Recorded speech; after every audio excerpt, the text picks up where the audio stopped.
Buenas tardes a todas y a todos. Bienvenidos a LIES. Nos pone siempre muy contentos tener la casa llena, pero debemos reconocer que estamos sorprendidos porque parece más lanzamiento del libro que lectura de fondo. En general son bien como más pequeñitas, más privadas. Y contrario a lo que uno pensaría por los temas que vamos a tocar hoy día y por lo que presuponen los propios autores en su libro,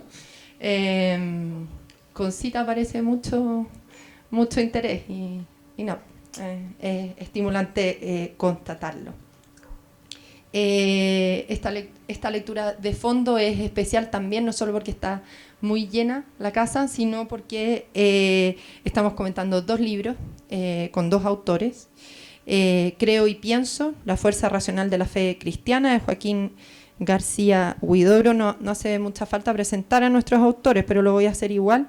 Joaquín es doctor en filosofía por la Universidad de Navarra y en Derecho por la Universidad Austral, profesor del Instituto de Filosofía de la Universidad de los Andes, columnista en el diario El Mercurio y autor de numerosos libros que probablemente muchos de los que están acá conocen.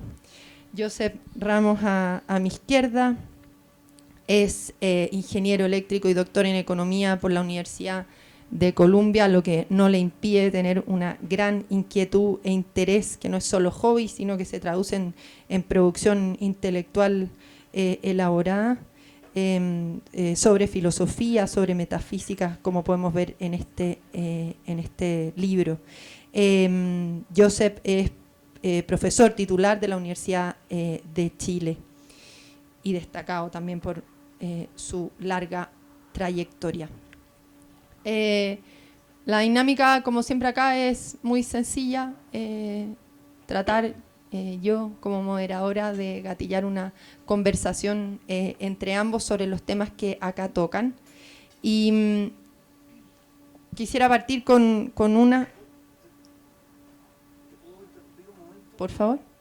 Es que yo y yo tenemos en común una cosa, que nos duele mucho la espalda cuando estamos de pie. Y ver gente de pie nos conmueve. Y sobre todo si hay asientos libres. Entonces nosotros les pedimos... Es un problema psicológico que tenemos. Yo te interpreto, ¿no es cierto? Creen que es la misa. Sí. Entonces, por favor... Por el bien de esta actividad, entonces, los combinamos a sentarse adelante, quienes queden de pie. Gracias, Joaquín. No lo conseguí, pero... Ahí hubo algunos movimientos. No, pero hubo algunos movimientos.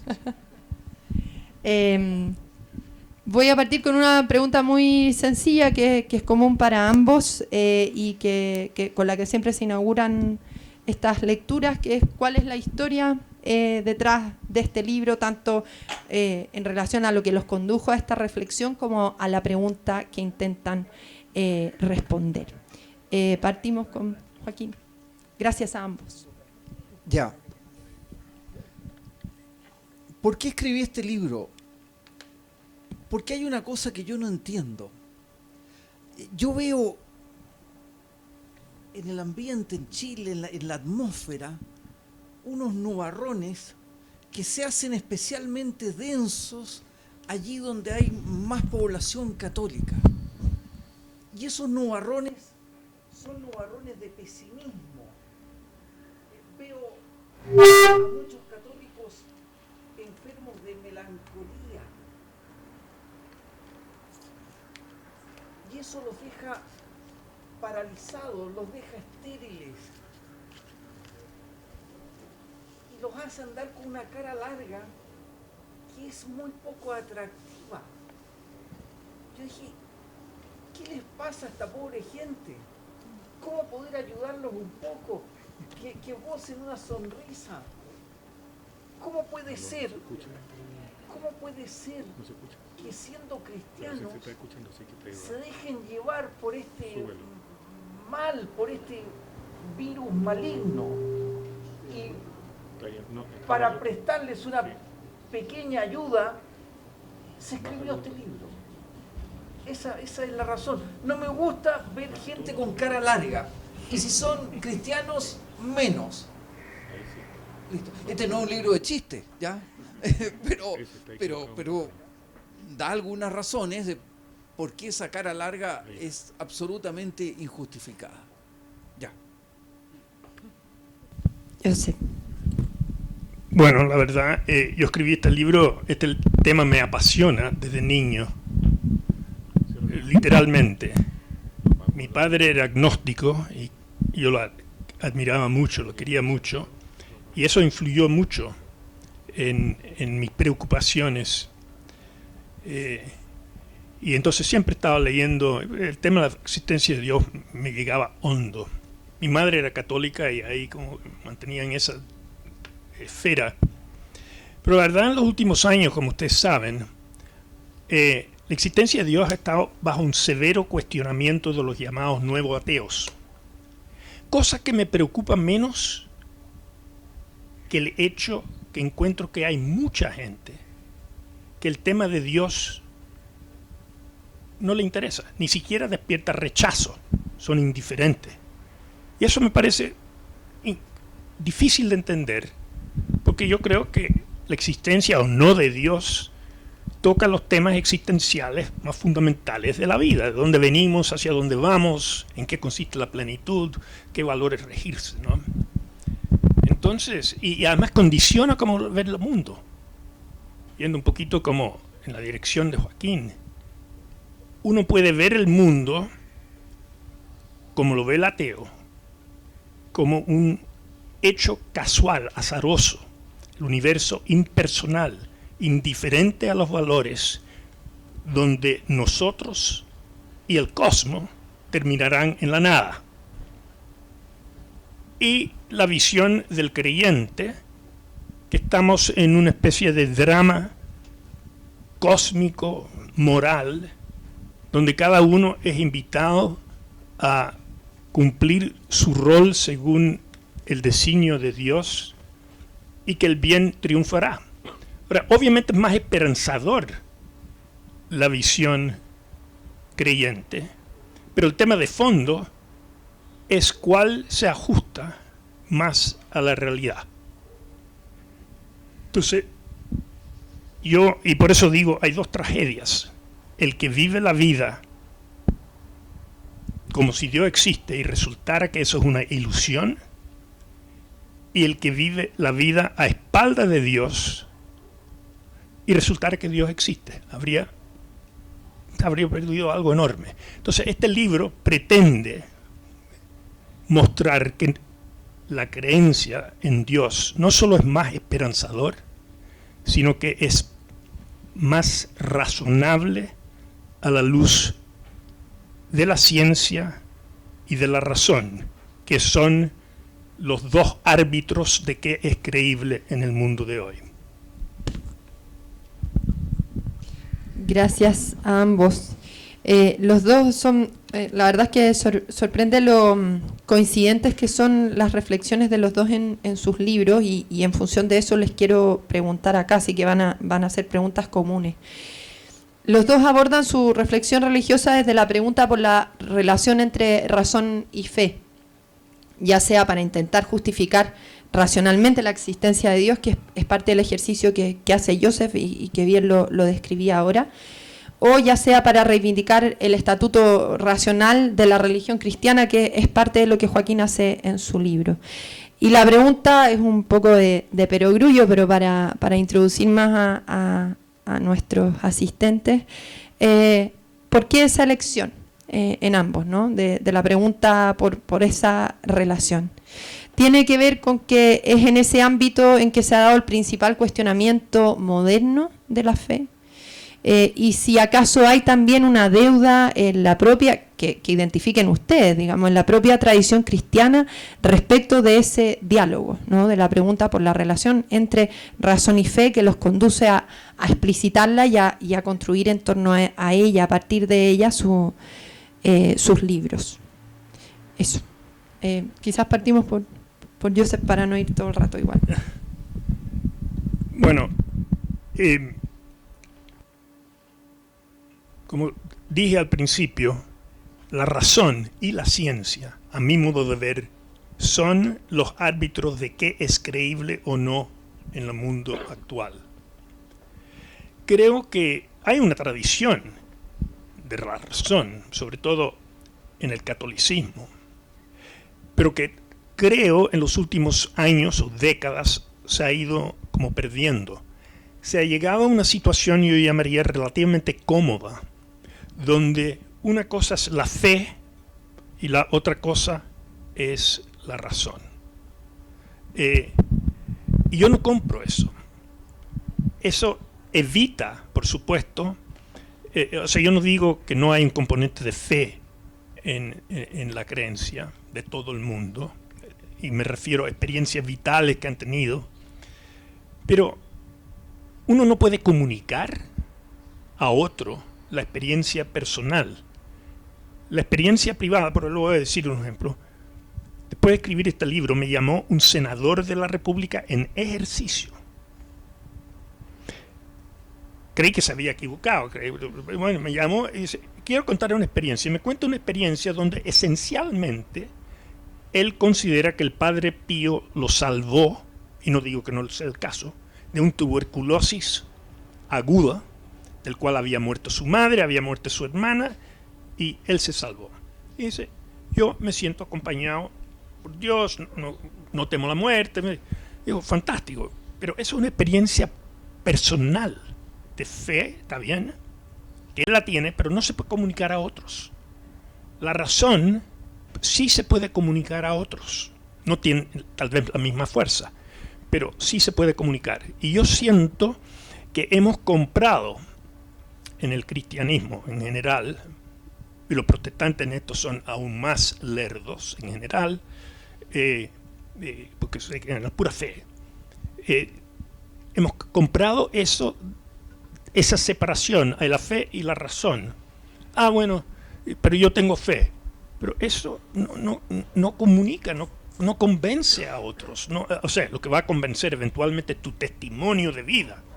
Pero si tú no puedes si tú no puedes mostrar que hay un sostén razonable a tus convicciones, suena un poco que a mí me gusta chocolate y a ti te gusta lúcuma. Y es pura cosa de gusto. Entonces yo creo que eso me motivó mucho a escribir esto. Obviamente, a todo esto. No es como yo soy el primero. O sea, este libro roba 99% de autores en general anglosajones, yo diría ingleses. Porque los ingleses tienen la virtud, a mi modo de ver, Joaquín me va a pegar, pero tienen la virtud sobre los franceses y alemanes que se entienden lo que están diciendo. Entonces uno puede discutir más razonablemente con ellos, pero en fin, esto creo que es algo que me mueve. Creo que no hay un sostén racional.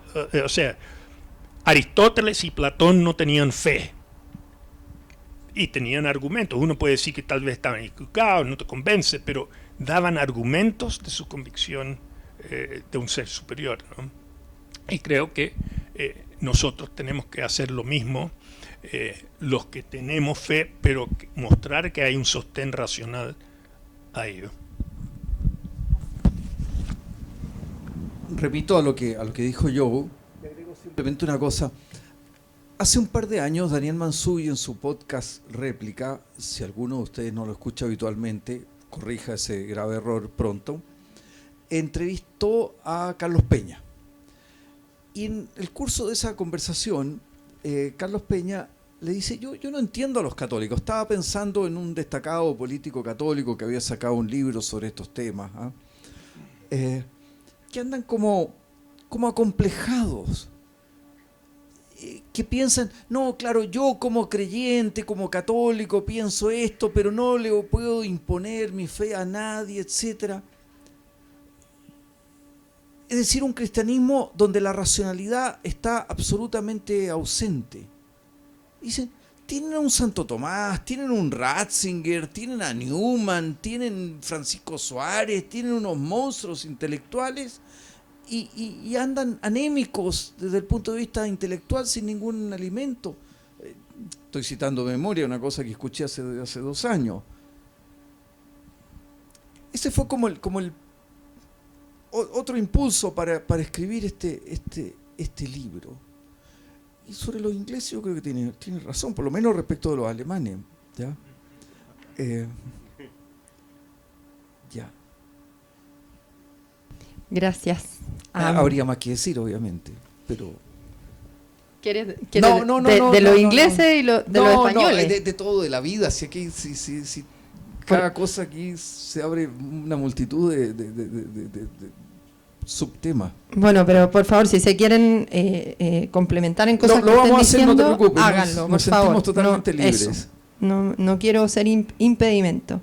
Sí, un poco en línea con lo que veníamos conversando, lo que venían planteando ustedes.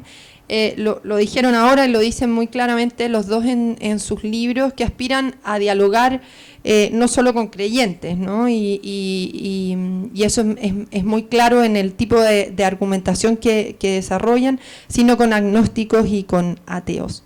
Y la pregunta, creo que se deduce también por dónde va, pero para quizás tirarle... ya que partimos más autoflagelantes, ver qué pasa del otro lado de la discusión. Si es que existen hoy condiciones para plantear un diálogo de la naturaleza que ustedes plantean, ¿no? Cuando por momentos las visiones de mundo de distintos grupos parecen tan como inconmensurables, ¿no? Que no pueden como entrar siquiera en discusión, ¿no? Para ser presentadas, menos para ser persuadidas. Entonces, ¿qué análisis tienen de las condiciones para un diálogo así, con no solo entre creyentes, sino agnósticos y ateos, considerando además, y este es como un agregado para enredar más las cosas, que así como tal vez el cierto mundo creyente ha olvidado por timidez o por comodidad, lo que sea, por falta de reflexión intelectual, incluso la pregunta por esa relación con la razón, si acaso del otro lado, digamos, también se mueven, habitan en nuestra discusión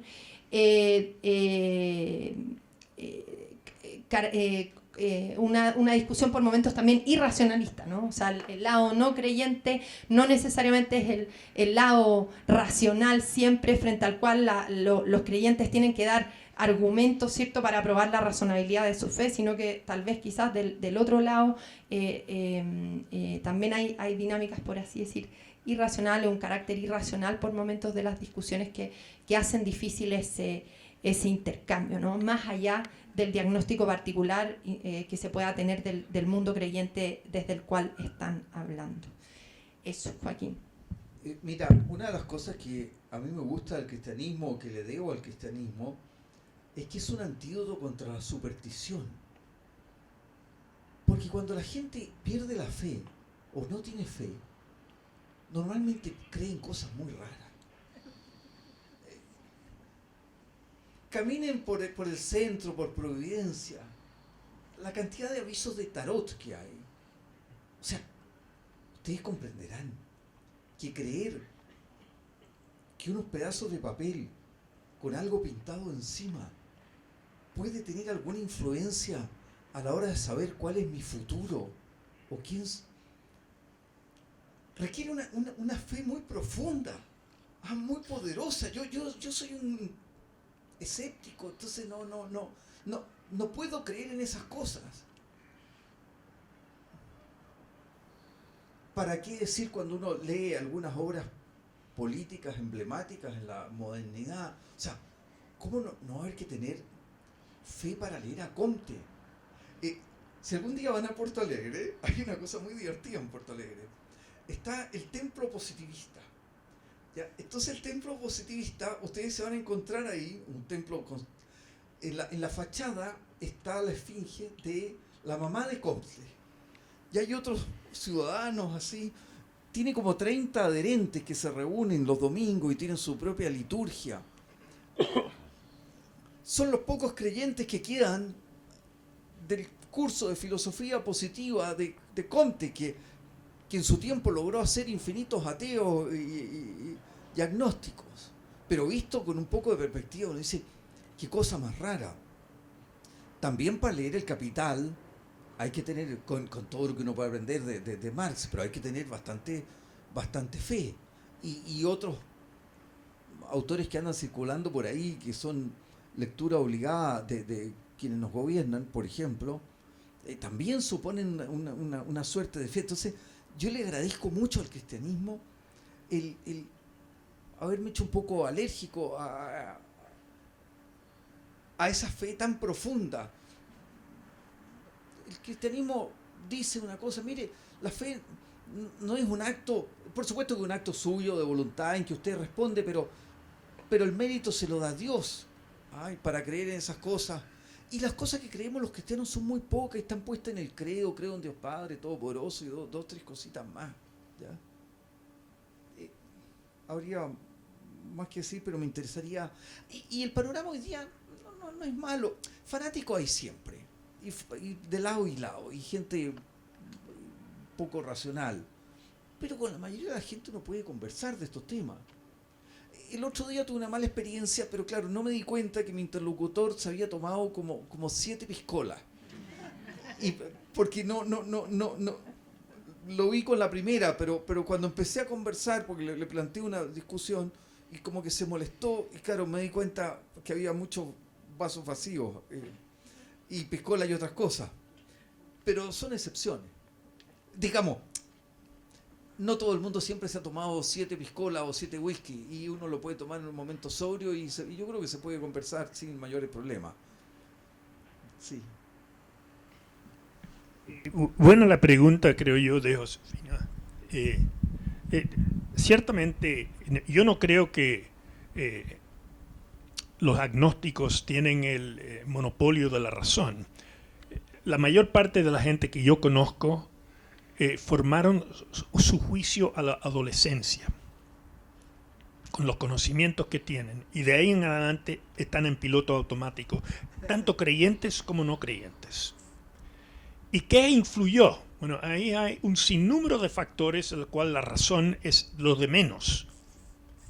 Igual como cité este senador que tiene una fe carbonero, ¿no?, por lo que tuvo. También conozco personas que rezaron mucho y alguien murió. Dios no escuchó. Y eso le produjo un rechazo. O sea, es una experiencia vital. Entonces, y como eso hay montones.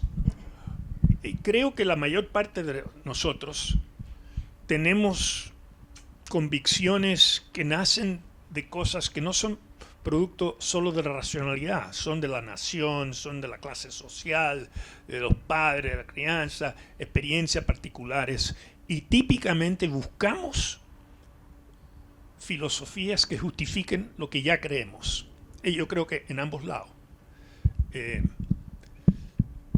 Yo no soy un ejemplo, he tratado de salir de mi burbuja, pero digamos, el libro lo dedico a mis amigos agnósticos. 5, lo comentaron todos, yo se lo pedí los comentarios, y a otros, pero 5 en particular. Uno, que es étnicamente judío, pero no de creencia judía, me llama como los 2 meses después, me dice: oye, te va a gustar esto, Joe. Fui a la sinagoga para el Yom Kippur por primera vez en 30 años. Bueno, no, algo le movió. No creo que fue un argumento. Pero volviendo a lo que sí, la razón es lo único que tenemos que podemos persuadir. El testimonio es algo, pero es algo que es público. No es que yo tenga una enorme fe que con esto uno va a cambiar mucho a las personas. Pero para tomar un caso, no sabes cuántas veces he leído de personas describir que en su proceso de conversión, la lectura de libros de C.S. Lewis, no Narnia, sino los libros más bien de teología y filosofía, en mi opinión, el apologista cristiano mayor del siglo XX, lejos. Pero ¿cuántas personas la lectura de C.S. Lewis fue un paso importante en su camino de conversión? Pero yo diría, si tuviera que dar una estadística, probablemente es una persona en 100 que la parte racional los mueve. Lo otro, no, pero tenemos que trabajar con eso. O sea, es la única manera que podemos llegar o es la principal manera, creo, que podemos llegar al otro.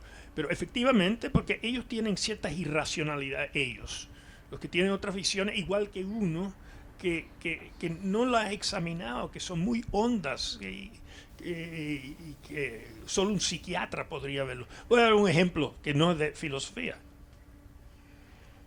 Un amigo mío me decía, ustedes han escuchado obviamente de los Chicago Boys, decía, los Chicago Boys eran Chicago Boys sin saberlo.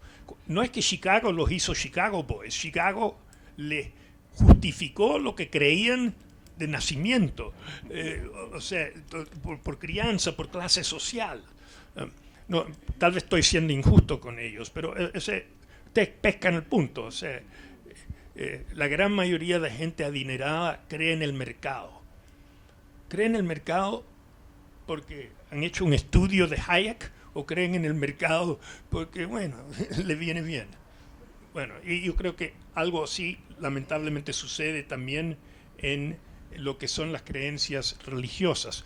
El testimonio es un gran camino, y esto soy un humilde servidor, y lo otro es la razón, que tiene un impacto menor, pero un impacto. Joe, ¿Lewis o Chesterton? Tú has sido muy rotundo, has sido dogmático, no has fundamentado tu respuesta, dices que eres anglófilo y te olvidas de Chesterton. No. Es que son dos eras diferentes. La segunda mitad del siglo. Entonces voy a dar a C.S. Lewis. Obviamente Chesterton sí tuvo una enorme influencia en sus libros, Ortodoxia y tantos más. Sí. Pero C.S. Lewis, un libro como Milagros, creo que tiene una metafísica profundísima. Un libro que uno dice, ¿qué tiene que ver Milagros? ¿Quién va a leer sobre eso? Y justo su punto es, volviendo al tema que estamos hablando, si tú no crees en Dios, obviamente no puede haber tal cosa como milagros. Entonces, para discutir el tema de milagros, primero se lanza en toda una discusión sobre la existencia de Dios. Y en un libro que jamás habría comprado si no cayó en mis manos, o sea, por el título. Entonces, bueno, pero pongamos que son los dos. No sé si quedaste satisfecho. Satisfecho. Para seguir como quizás con una última pregunta en esa línea más descriptiva, pero armando el panorama de sus reflexiones, ambos también comparten un diagnóstico parecido respecto del presente, no solo respecto del mundo creyente y de las deudas que hay, sino de ciertas tendencias, influencias, por así decir, intelectuales, ¿cierto? En el caso de Joseph es la mirada materialista, ¿cierto? Contra la cual de hecho argumenta en parte importante de su libro. Y en Joaquín podríamos decir que es la visión cientificista, ¿no? La influencia de esa matriz, de esa tradición en las miradas o las tesis más o menos establecidas, ¿cierto? Y públicamente compartidas respecto de lo que son las cosas, ¿no? En todo orden de cosas.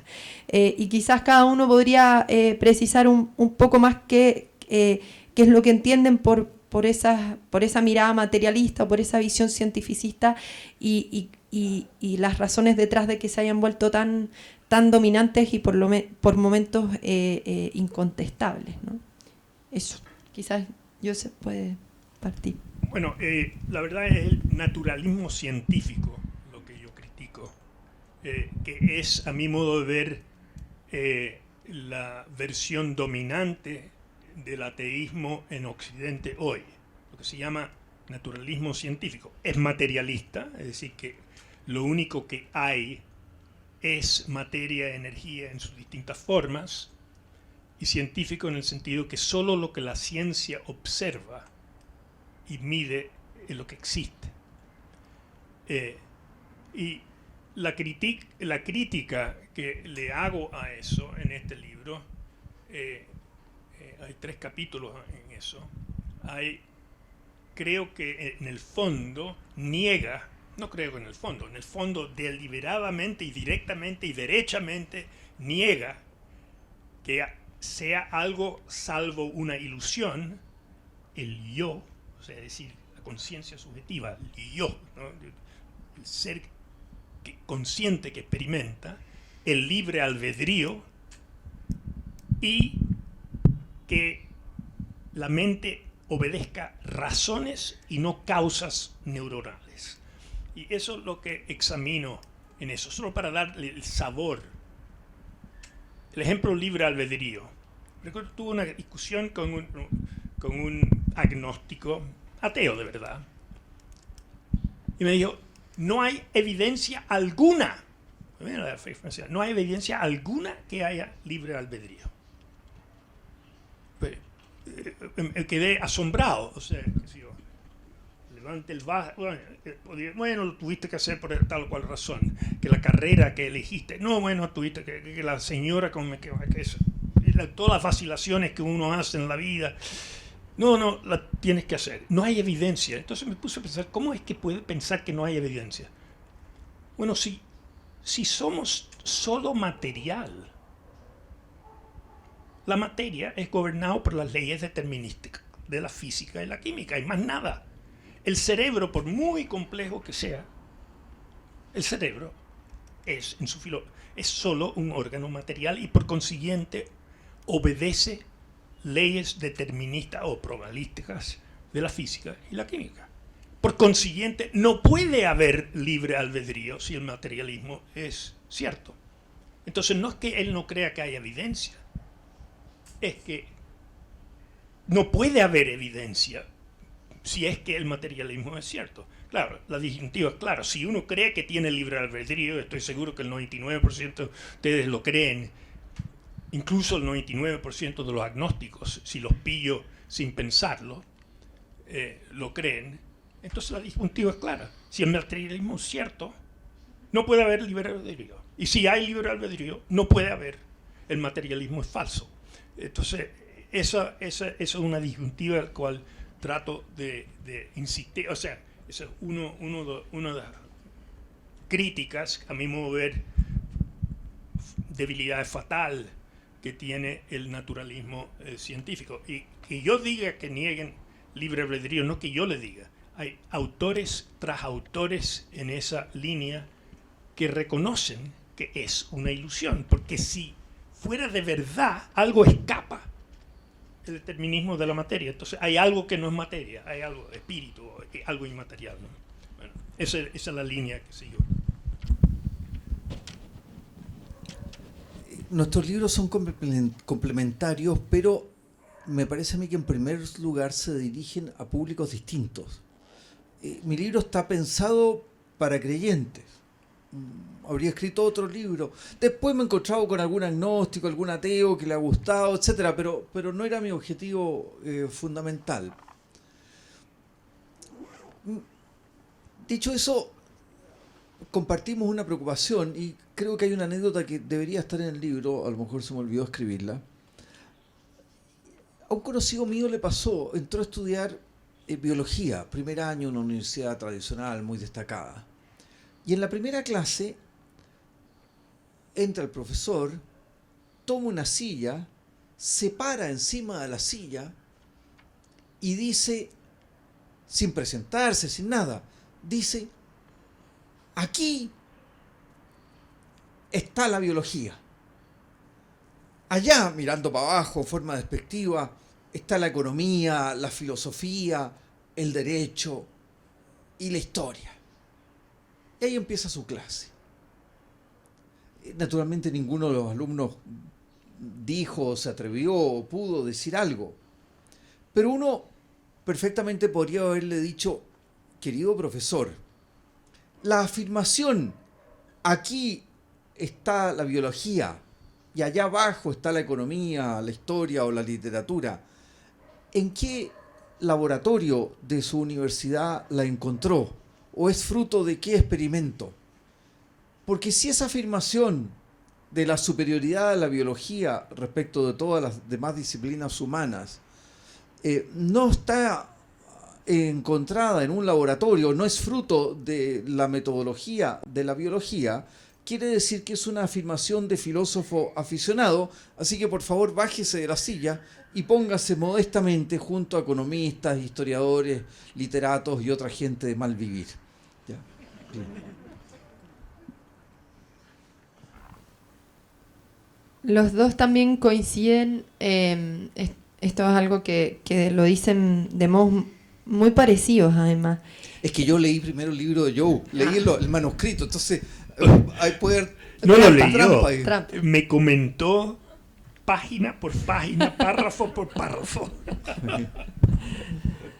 Pero es de las cosas que, perdón, que uno agradece, favor. Porque no hay nada que indigne más que estar leyendo un libro y uno dice, pero ¿y esta coma? Y esto podría haberlo dicho de otra manera y le faltó este argumento. Entonces que le pasen, si el libro uno lo va a leer, a veces le pasa manuscritos de libros que uno no habría leído nunca en la vida, pero si el libro es un libro que va a leer, yo prefiero leerlo en el manuscrito, porque así uno tiene derecho a réplica. Ya. Objetivo logrado, parece, de Joaquín.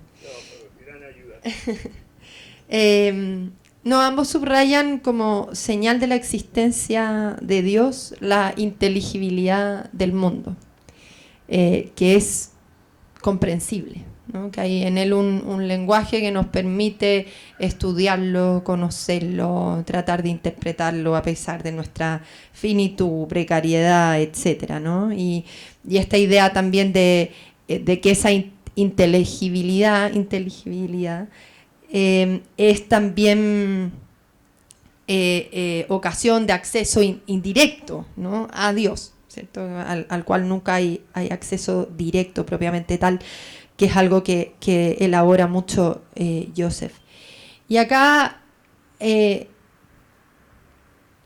en alguna medida contraintuitivo, podría plantearse como contraintuitivo, porque esa misma inteligibilidad del mundo, o al menos se planteó en esos términos, fue fundamental en el desarrollo de la modernidad y de la modernidad temprana, ¿no? Cuando aparecen las primeras instrumentos, ¿cierto? Científicos, tecnológicos, etcétera, se tomó una conciencia inédita de la posibilidad de conocer un mundo que antes permanecía más en el ámbito del misterio, ¿no? de lo indescifrable, o era más evidente la desproporción, ¿no? Entre la vastedad de ese universo y la precariedad o la limitación humana, ¿no?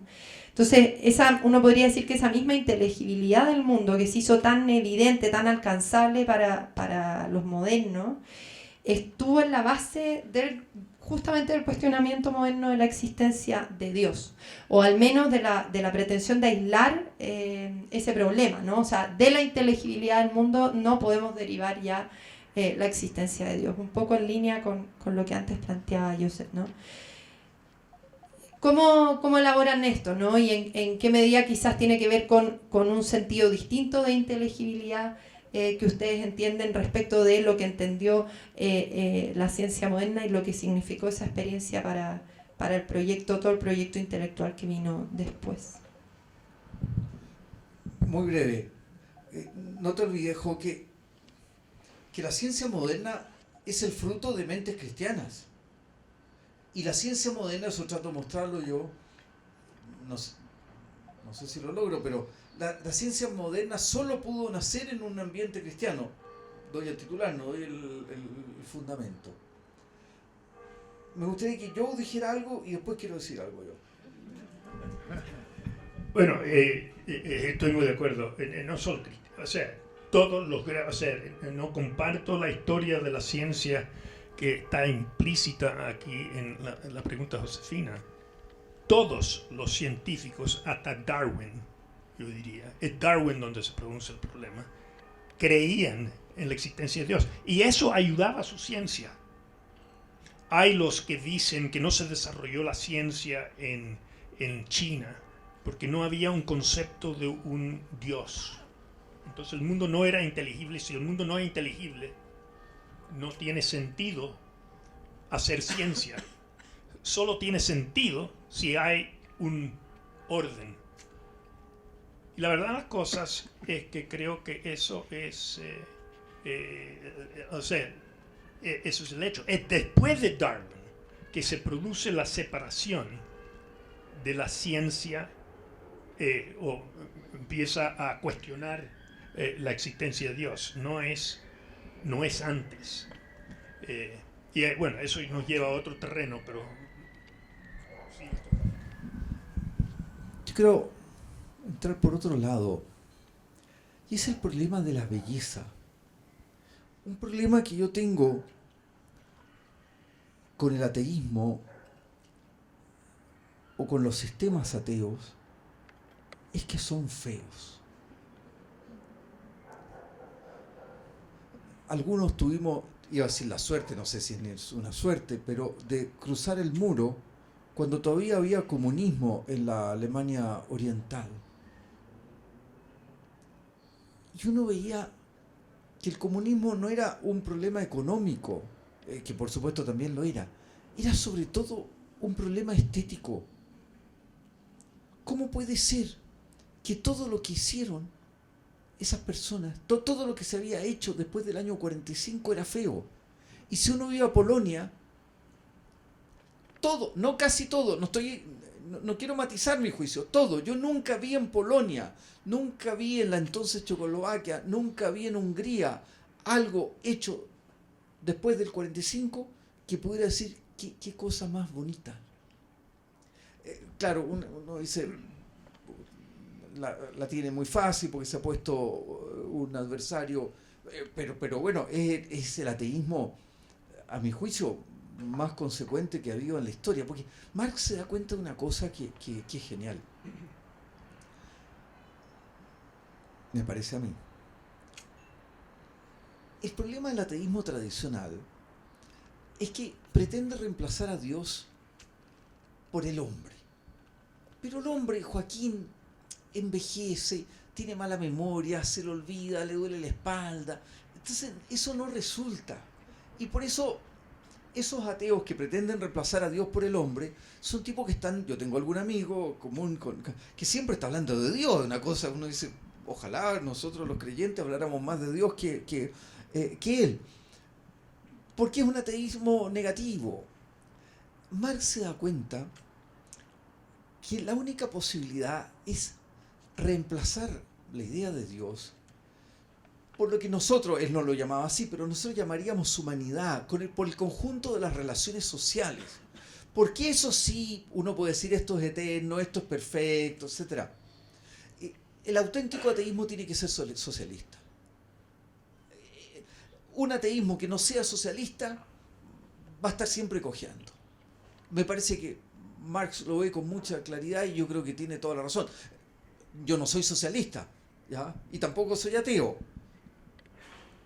Pero si usted quiere hacerme un ateísmo en serio, no puede ser un ateísmo individualista, eso es ordinario. ¿Ya? Quiero volver a la inteligibilidad con una cita. Einstein dijo: lo más incomprensible del universo es que es comprensible. ¿Qué es lo que estaba diciendo eso? Yo les invito a pensar.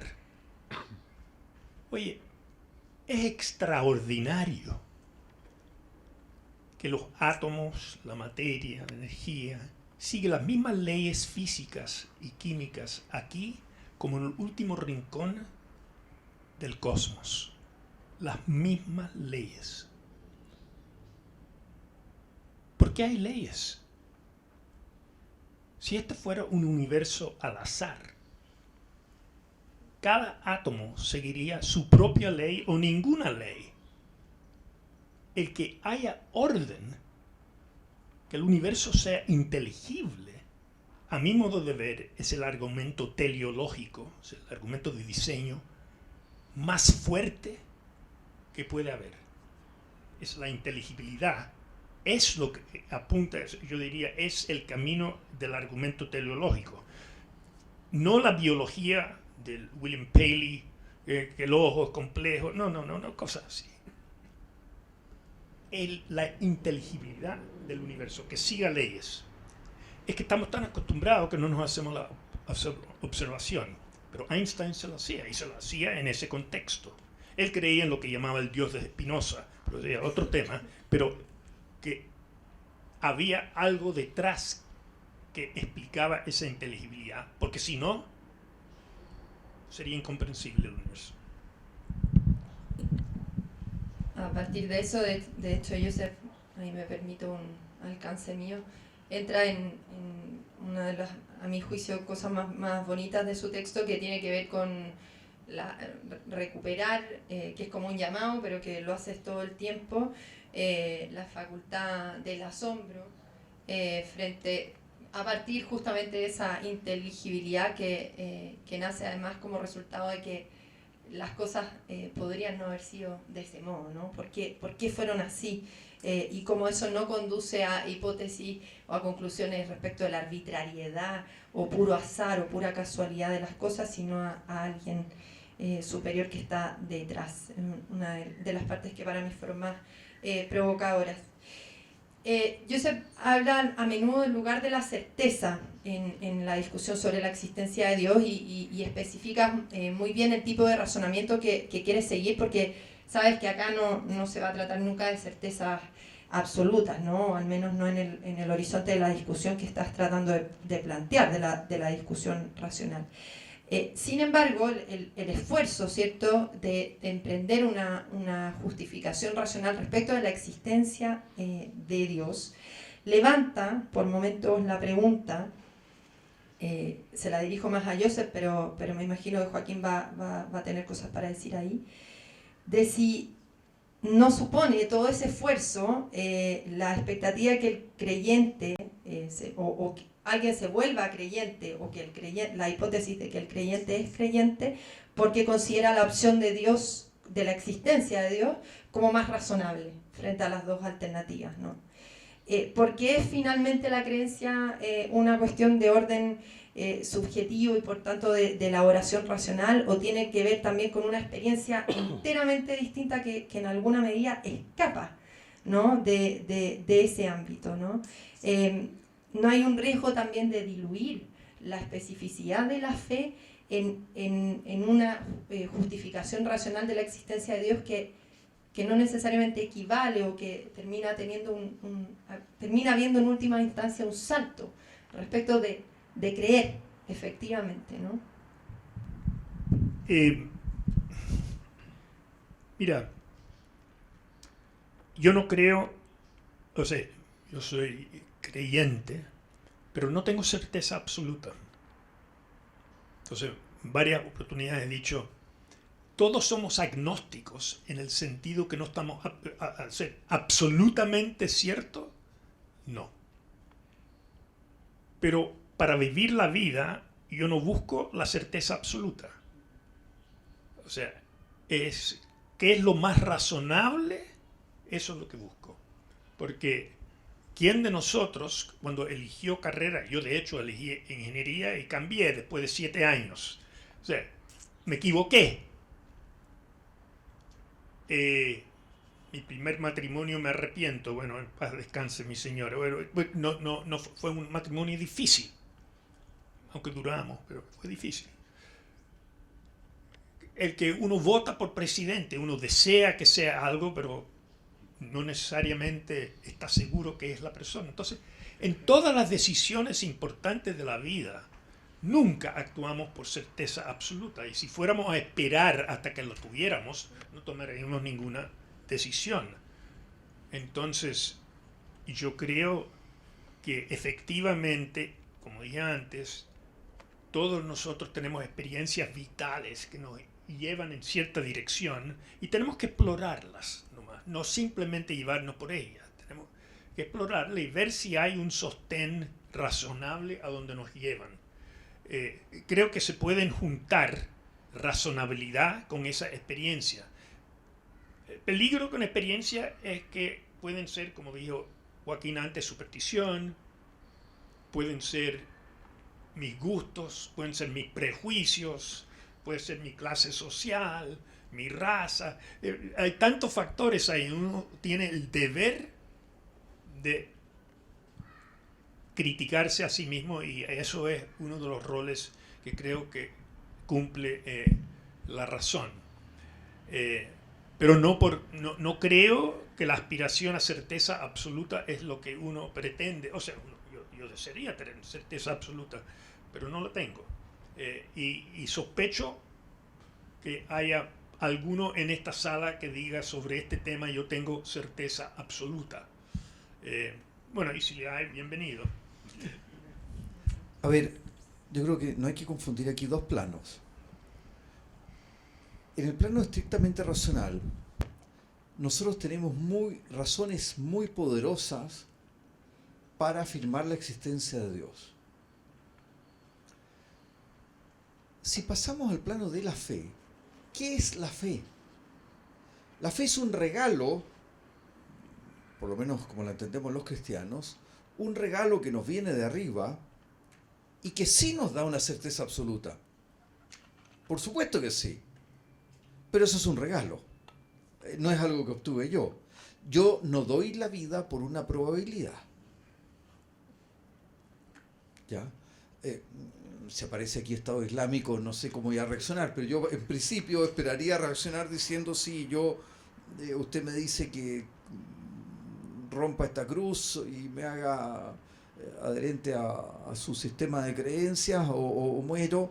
Yo espero, con la gracia de Dios, decir, como dijeron esos obreros de una plataforma petrolera en Egipto, cuando llegó Estado Islámico y les hizo esa pregunta y fueron degollados, y está, no vean el video en YouTube, pero lo filmaron.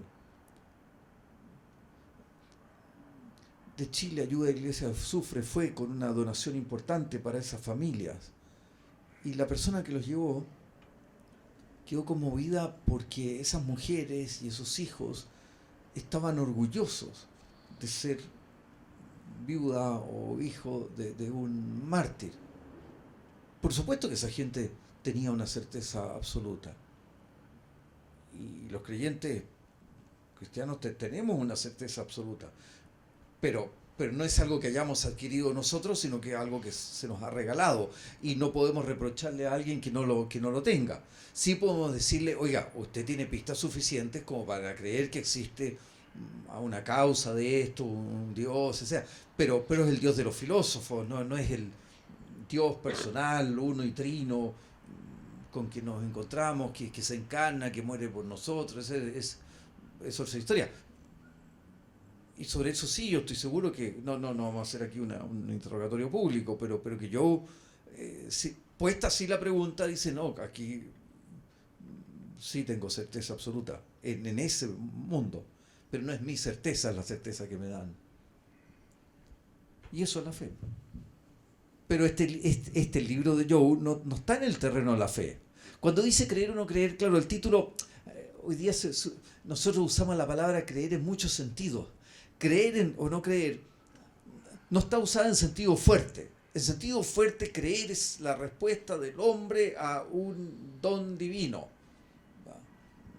Lo otro es pensar, es suponer, es afirmar, es estar más o menos convencido de, pero la palabra creer en sentido fuerte es una palabra muy seria. Por eso uno no debería decir, mira, yo creo que mañana va a llover. No, pues, creo en Dios Padre Todopoderoso, Dios de Dios, luz de luz, Dios verdadero, engendrado, no creer. Eso es creer. Po, ya. Gracias, Joaquín. Voy a pasar a una última pregunta antes de abrir las preguntas del público, con algo que también tocan ambos, que es, lo tocaron en algún minuto, que es el problema del mal, como la presencia del mal en el mundo como la evidencia más fuerte o el argumento más fuerte para refutar la existencia de Dios, ¿no? Ambos tienen largas páginas para especificar eso. Joaquín pone de hecho anécdotas a partir de la literatura, ¿cierto? Como, bueno, ¿por qué el mal existe? Bueno, porque hay mal en el mundo, bueno, porque Dios no existe, ¿no? Es como esa la relación que se establece. Y ambos subrayan, entre otras cosas, la apelación a bienes superiores, ¿cierto? Como parte de la justificación de tales males, ¿no? Que permitirían otros bienes a pesar de ellos, ¿no? O por ellos. Y la pregunta con la que cierro es si alcanza algo así hoy día para persuadir respecto de la existencia de Dios o para aceptar esa tesis, ¿no? Y no, en cambio, justamente rebelarse frente a ella. La respuesta corta la doy yo y la larga la doy yo. Entre las críticas justificadas que he recibido en este libro, es decir, oye, tú pasas demasiado rápido por esto y le dedicas poco tiempo y tómate más en serio este argumento. Voy a preparar, espero, la edición española y ahí espero corregir eso. Pero se me olvidó lo que iba a decir. Sigue tú, yo. Iba a decir algo importante. No debe haber sido tan importante. Bueno, este sin duda, a mi modo de ver, es la crítica más fuerte a la existencia de Dios. Y no es que los argumentos que yo recojo no son míos, que yo recojo, esos no apuntan a Dios. Esos son argumentos que el mundo, en general cristiano, ha dado para explicar por qué Dios podría haber permitido el mal. Nadie sabe los motivos de Dios, salvo Dios, pero son explicaciones que básicamente van, como tú bien dices, en la dirección de que hay un bien superior. Y aquí voy a apelar a C.S. Lewis, pero lo usé en el libro. Él decía, mira, hay dos visiones de cómo es el mundo. Uno quisiera un mundo como hedonista, dice, donde todo el mundo, es como cuando uno visita o visitaba, yo soy el abuelo ahora, pero cuando uno visitaba al abuelo, ahí le iban a dar dulces, cosas. Los abuelos te tratan así, nada de disciplina. Ese es el mundo hedonista. Y ese podría haber sido un proyecto. Pero el proyecto de Dios fue más ambicioso. No quería un mundo de crear individuos que lo pasaran bien, sino querían entrar en una relación libre de comunión con Él. Y eso implicaba darle independencia, autonomía y los riesgos que eso involucra. Pero es un proyecto mucho más ambicioso que el primero. El primero es casi el mundo feliz, tener robots, programarlo y listo, hacen bien, lo pasan bien. Pero van al Phillies, ¿no? ¿Te recuerdan Phillies en el mundo feliz? Te enchufabas ahí y entonces tenía orgasmo o tenías, qué sé yo, un buen bife o lo que fuera. Tenías esas sensaciones, pero la verdad es un mundo harto fome, ¿no? Entonces, este proyecto, son bienes de esa naturaleza. Ahora, no hay un mal, hay múltiples males, ¿no? Y uno tiene que ir analizándolo uno por uno. Yo analicé 7.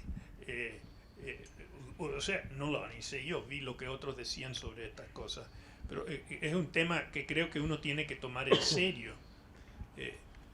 Porque yo vuelvo a insistir, ¿cuántas personas habrán perdido la fe porque rezaron y no se lo dio?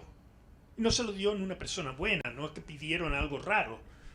Una persona joven, 14 años, muere una enfermedad, quién sabe por qué, y rezaron fuerte y no se dio, entonces no creen. ¿Cómo tú arguyes? Yo digo, frente a ese dolor tú tienes que ser empático más que convencer. Después se pueden dar algunas razones, pero empatía es lo que se necesita. Me acordé lo que iba a decir. Con la Jo estuvimos leyendo este mes Adam Smith. Y hay un pasaje donde, porque a veces los creyentes damos malos argumentos. Entonces hay un pasaje de Adam Smith donde trata esto, y en el fondo viene a decir, mira viejo, sacrificio. Esto por el bien en conjunto, Dios necesita estos males, a ti te tocó la mala suerte, aguántate, pero para el conjunto del sistema se produce mayor bienestar, mayor placer, mayor felicidad, no me acuerdo las palabras que usa. Yo creo que eso para los santos inocentes, lo mejor era ser degollados por Herodes. Esa es la gracia del plan de Dios. Por supuesto que eso es bastante sorprendente, pero no le estamos pidiendo, mira, para que no maten al niñito Jesús, entonces aguántate, mamá, que te degüellen a tu hijo. ¿Cómo puede ser eso? Ese es otro problema. Pero el mal, el sufrimiento, solo tiene sentido si beneficia a quien lo sufre. ¿Cómo puede ser esto? Bueno, ya, pero no es inmólate por la causa del bienestar humano, digamos. Yo no me inmolo por la causa del bienestar humano así, por lo menos en esos términos. Gracias a ambos. Abro la palabra, creo que Joaquín me va a ayudar con el micrófono. Solo voy a pedir precisión y síntesis, capacidad de síntesis. Si habla muy largo se nos va a olvidar y no lo vamos a poder contestar. Así Recuerden que la falibilidad humana claro. de los autores. Gracias. Hola, muchas gracias por la reunión.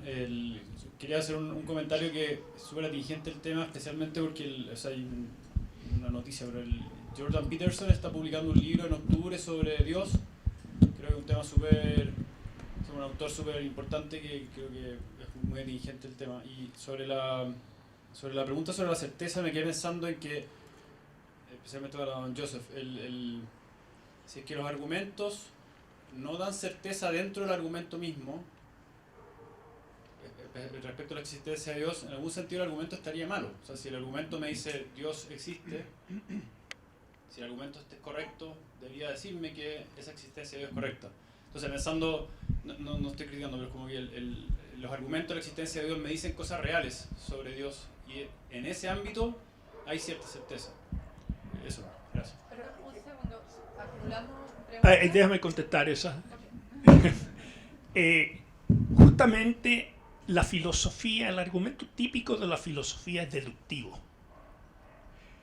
Deduce rigurosamente conclusiones ciertas de las premisas. Desafortunadamente, en un tema como esto, es muy difícil, la historia ha mostrado, concitar acuerdos sobre las premisas.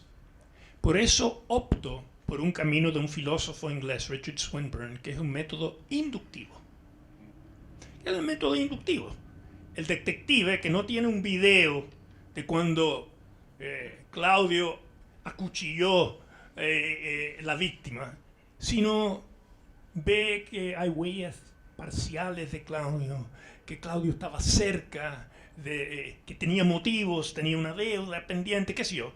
Hay evidencia circunstancial. La evidencia circunstancial es la que este libro trata de poner. Y entonces esa no es, tu punto era perfectamente válido. Si hay estas premisas, el argumento si es válido, es rigurosamente cierto. Pero si usas un método circunstancial, inferencial, inductivo, apunta a la mayor razonabilidad, se sacrifica con este método certeza absoluta. Pero dado el historial de la discusión del tema, es un precio bien bajo para pagar. Yo creo que muy poco en la historia nos han convencido. Esa es un poco mi reacción. Una de las cosas entretenidas del libro de Joe, es que te va diciendo, a ver, esto que dicen los nuevos ateos, ¿puede ser? Sí, puede ser. Pero para que esto se cumpla, tiene que cumplirse esto otro. Y vaya que es poco probable. Y para que esto otro se cumpla, tiene que cumplirse esto otro, que es todavía más improbable. Y uno, voy a decirlo, no son las palabras de él, por favor, pero uno termina diciendo, puede que Dios no exista, pero sería bastante milagroso que Dios no existiera.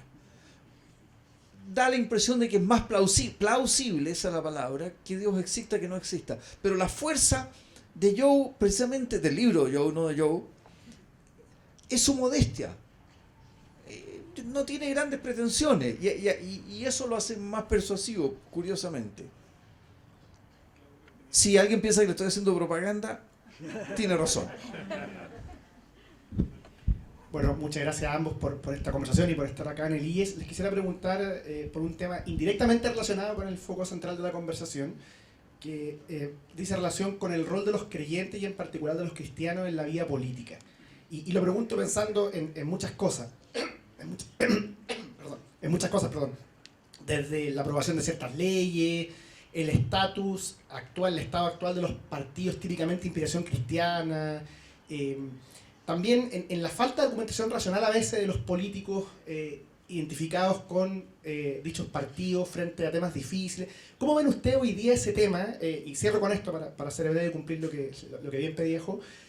Lo pregunto también teniendo la vista de que hay gente que ha dicho, por poner un ejemplo concreto, difícil, mira, quizás más que los políticos cristianos abogando por mantener el matrimonio, debate que está perdido, al menos en Chile se modificó la ley en su minuto, ¿cierto? Bueno, quizás lo que hay que hacer es apostar a que más bien existe una ley civil que no se llame matrimonio, que los cristianos sigan con su vida. Parece que la apuesta tradicional no resultó. Hay gente que ha argumentado en esa línea. A mí nunca me pareció muy persuasiva, pero creo que con el paso de los años el punto se va haciendo digno de reflexión. ¿Cómo ven ustedes el debate general, la situación de los cristianos en la vida política actualmente? Yo sugeriría preguntarle a Claudio Alvarado sobre esto. Es muy raro.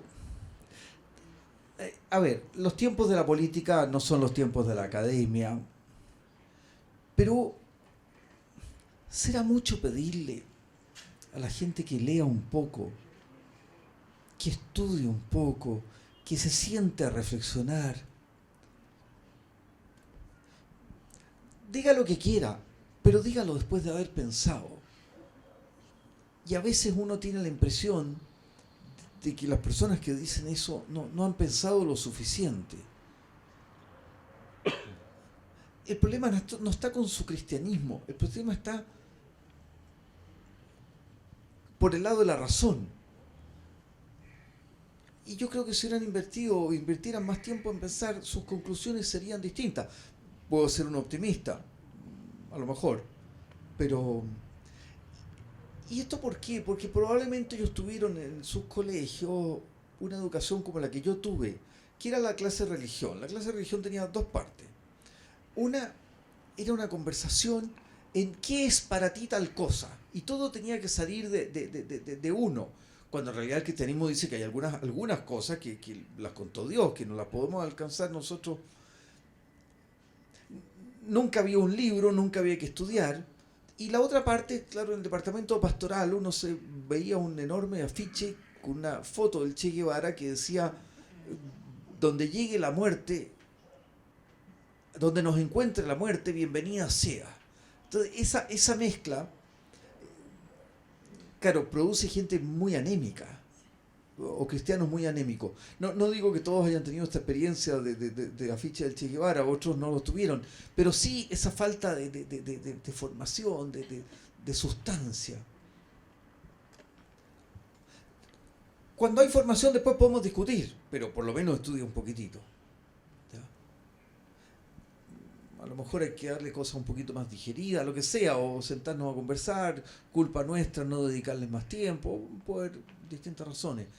Ahí tenía la Ana María la mano levantada hace rato, y también la mano levantada. Tratemos de contestar rápido para que todos contesten, para que todos pregunten. Bueno, yo quería, primero agradecer esta interesantísima charla, o sea, conversación más bien, y un tema que no ha salido todavía, que me gustaría ponerla sobre la mesa, que es un cierto como paganismo práctico de los católicos, que se ve como un poco en el estilo de vida que está llevando mucha gente joven y menos joven, y entonces yo veo que no hay tanto un planteamiento de digamos, una discusión de fondo, ni tan filosófica a veces, simplemente la vida te lleva por un sendero de, digamos, suave, cómodo, que te impide preguntarte cosas más de fondo.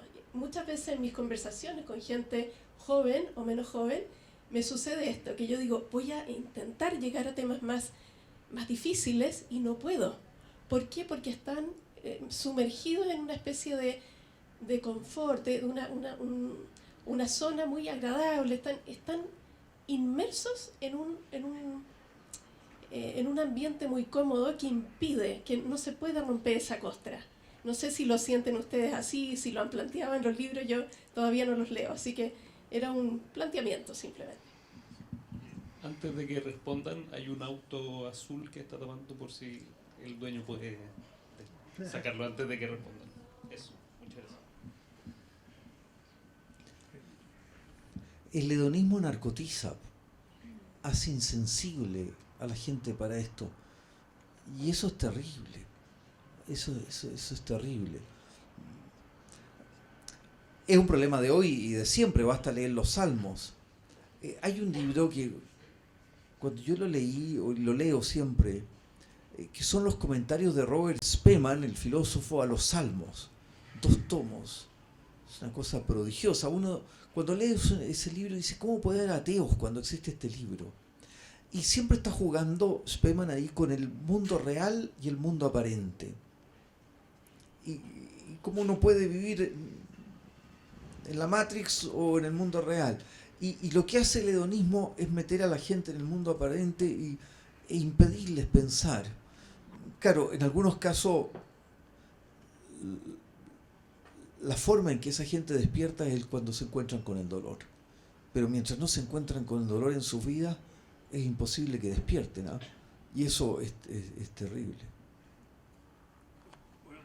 Solo quiero un comentario, y que yo creo que lo que tú manifiestas es el fin de la cultura cristiana y que tiene matices negativos. La cultura cristiana significó, a mi modo de ver, que muchos cristianos eran cristianos para afuera, pero no para adentro. Entonces la duda, o sea, en público tú decías lo que todo el mundo tenía que decir, y hoy día dicen lo que todo el mundo tiene que decir. Hoy día la cultura no es cristiana, no voy a decir que es anticristiana, bautízala como quieras, pero hoy día el cristiano va a tener que ser más por convicción personal y no por este barniz que tenía de antaño. Creo que hay una dimensión ahí que hay que trabajar, y tal vez tiene que ver también con el hecho de lo que estaba diciendo Joaquín también a la pregunta de Claudio. O sea, creo que la profundidad formativa era pobre porque la gente creía lo que creía por cultura, y sus dudas eran privadas. Hoy día al revés, la cultura hace las dudas y tú tienes que llegar a una convicción personal. Es un poco como la época pre-Constantino. O sea, los cristianos llegaron a ser mayoría, bueno, o lo que fuera, antes de Constantino, por el testimonio de vida que tenían y todo demás, y porque no eran la religión cultural. La cultura, pasamos a ser religión cultural y eso fue el principio del final.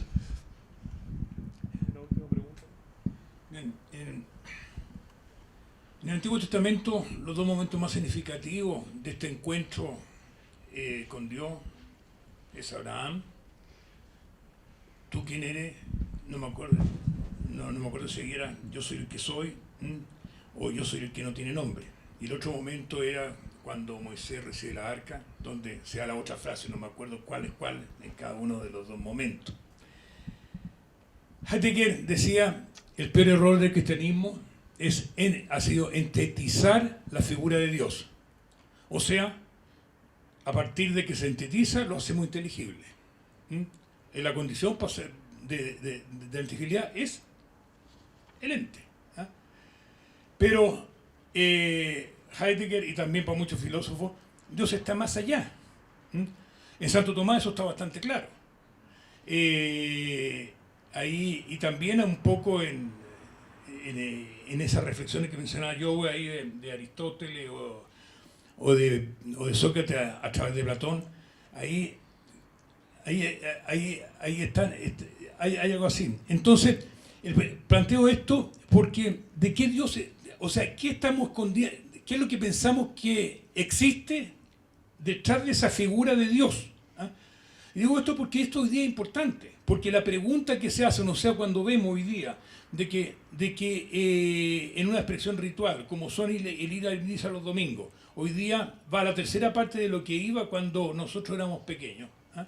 En general, y que por un lado hay una serie de fenómenos, como decía Joaquín, una serie de ruidos, una serie de cosas que pasan, de que no se entiende por qué, ¿no?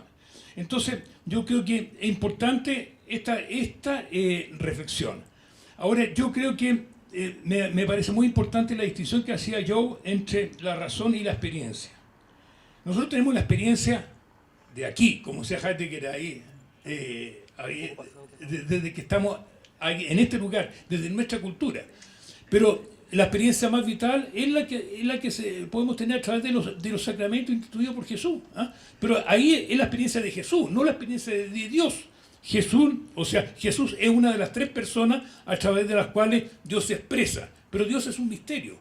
Entonces, aquí yo creo de que yo tengo mucho temor, o sea, quedarnos en la figura de pretender de hablar de un Dios definido cuando no lo definimos. Lo que podemos profundizar es la figura de Jesús, la figura del Creador, del Padre, la figura del Espíritu Santo. Pero Dios es un misterio, por lo tanto, el tema de la existencia de Dios no es el tema relevante. ¿Ah? Claro. Entonces, por eso mi pregunta es, ¿por qué ustedes insisten en hablar de la existencia o no existencia de Dios? Sí. A ver, hay un principio que destacan mucho los medievales, que es que de Dios sabemos más lo que no es que lo que es, ¿ya? Y claro, obviamente, nosotros aquí hay que juntar dos cosas que no son fáciles de juntar. Una es el misterio de Dios, que es lo que ha destacado usted, y cómo Dios nos queda grande, y no podemos meternos a Dios en el bolsillo. Pero también hay que tomarse en serio Sabiduría 13 y la Carta a los Romanos, etcétera, que nos dice que Dios es cognoscible a través de las cosas creadas. Algo podemos saber, por ejemplo, que existe. ¿Hemos agotado a Dios? ¿Lo hemos metido en el bolsillo? No, y hay que tener humildad para saber que hay una dimensión de misterio que nos queda grande. Muy de acuerdo con Joaquín y con tu inquietud. Solo digo, te voy a usar una analogía. Si yo te dijera que yo tengo un sexto sentido, igual que los otros 5, y lo hago con la mejilla.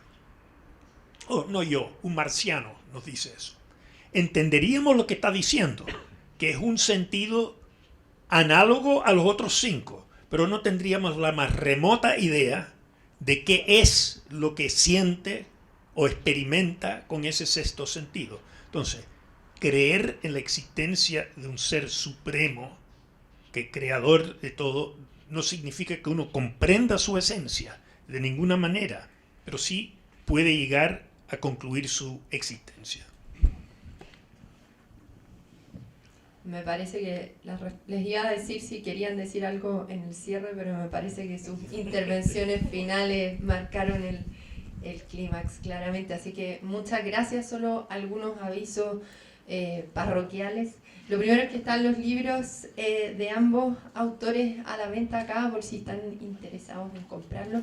También están en venta nuestros libros, por si también están interesados en comprarlos. Nuestra revista, que siempre necesita lectores, pero además personas que apoyen el proyecto, así que los invitamos a mirarla, adquirirla, comprometerse con ese proyecto.